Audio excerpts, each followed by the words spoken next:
Hello friends, welcome back to my channel. मैं doctor Priyanka Yadav और आज हम बात करेंगे आपके सक्सेसफुल इम्प्लांटेशन के लिए कौन सी दो चीज़ों का ध्यान रखें। देखो, बाकी सब तो आप पूरा महीना करेंगे, लेकिन कभी कभी यदि लास्ट के 4-5 दिनों में यदि आप ये गलती कर रहे हैं तो कहीं ना कहीं आपका इम्प्लांटेशन फेल होने के चांसेस बढ़ जाते हैं। अब 2015-16 से हम ये वीडियोस बना रहे हैं जिसमें हम ये बताते हैं और उसके इतने ही अच्छे रिजल्ट है। जो भी ये चीज़ फॉलो करते हैं उसके इम्प्लांटेशन रेट बहुत हद तक बढ़ जाते हैं। तो क्या है वो दो चीज़ और वो किस तरह से काम करती है? काफ़ी बार हमें ये पूछा जाता है कि क्या ये ज़रूरी है। काफ़ी बार लोग ऐसा मानते हैं कि ये हम नहीं करेंगे तो उससे क्या ही फ़र्क पड़ जाएगा, लेकिन उससे फ़र्क पड़ता है। तो वो दो चीज़ कौन सी है? सबसे पहला है हेयर वॉश। जब आपका पीरियड के आखिरी 4-5 दिन हो तब हेयर वॉश करने से, अपने बाल धोने से, चाहे वो बालों में आप पानी डालते हैं या फिर शैम्पू करते हैं, तो भी वहाँ पे आपका पीरियड शुरू हो जाएगा और शायद अंदर प्रेगनेंसी रुकी होगी तो पीरियड के साथ में बच्चा भी निकल जाएगा। तो यहाँ पर उसको अर्ली मिसकैरेज भी बोलते हैं। तो लास्ट के 4-5 दिन आपको हेयर वॉश नहीं करना है। यानी कि आपकी 28 दिन की साइकिल है तो 24th डे से आप बाल नहीं धो सकते। 25 दिन की साइकिल है तो 21-22 दिन के बाद आप बाल नहीं धो सकते। और यहाँ पे कैसे दिन गिनेंगे? जिस दिन आपका पीरियड चालू हुआ वो पहला दिन माना जाएगा, फिर उसके बाद दूसरा, तीसरा, ऐसे करके आपको ये दिन गिनने हैं। यानी कि पीरियड आने वाला हो तब लास्ट के 4-5 दिन आप बाल धोना बंद कर देंगे। यदि इरेग्युलर साइकिल है आपकी, जैसे 35-40 डेज की, तो उसमें भी सेम यही रहेगा।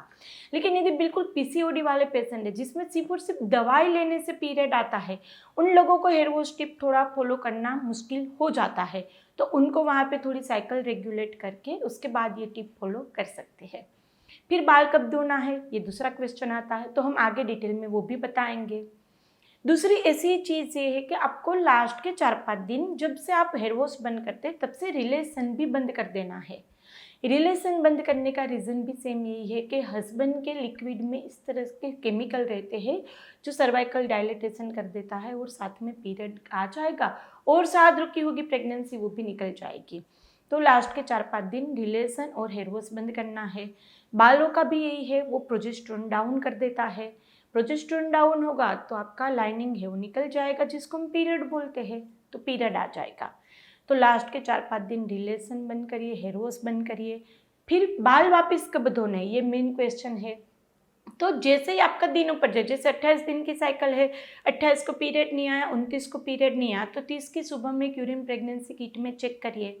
यदि वो पॉजिटिव है तो फिर आपको प्रेगनेंसी सपोर्ट की मेडिसिन चालू करनी पड़ेगी और वो मेडिसिन चालू हो उसके 5-7 दिन बाद आप वहाँ पे हेयर वॉश कर सकते। पॉजिटिव आने के तुरंत भी नहीं कर सकते, ये भी मेन चीज़ याद रखनी है।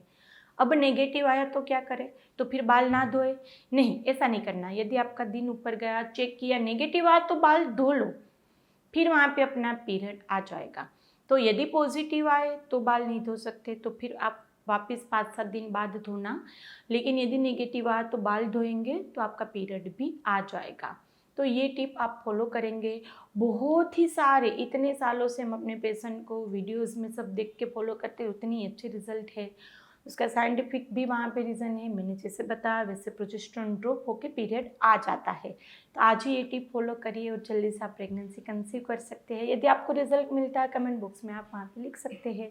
यदि आपको प्रेगनेंसी रुकने में भी किसी तरह से की दिक्कत आ रही है तो होम्योपैथिक मेडिसिन से आप कितनी इजीली, कितनी अच्छे से कंसीव कर सकते हैं। आप हमारे चैनल पे आपको जो भी दिक्कत हो उसके लिए डिटेल वीडियो मिल जाएगा, तो वीडियोस देखिए, उसके रिलेटेड फीडबैक्स भी मिल जाएंगे कि कितनी इजीली, कितनी अच्छे से होम्योपैथिक मेडिसिन से आप नेचुरली बिना किसी हार्मोन, सर्जरी, आईयूआई, आईवीएफ के सिर्फ और सिर्फ होम्योपैथिक मेडिसिन से कुछ ही महीने में कंसीव कर सकते हैं।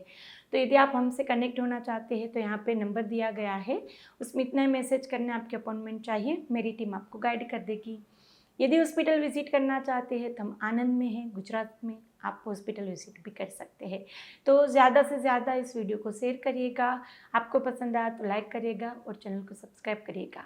चलिए मिलते हैं फिर जल्दी से, तब तक के लिए stay healthy, stay happy, bye.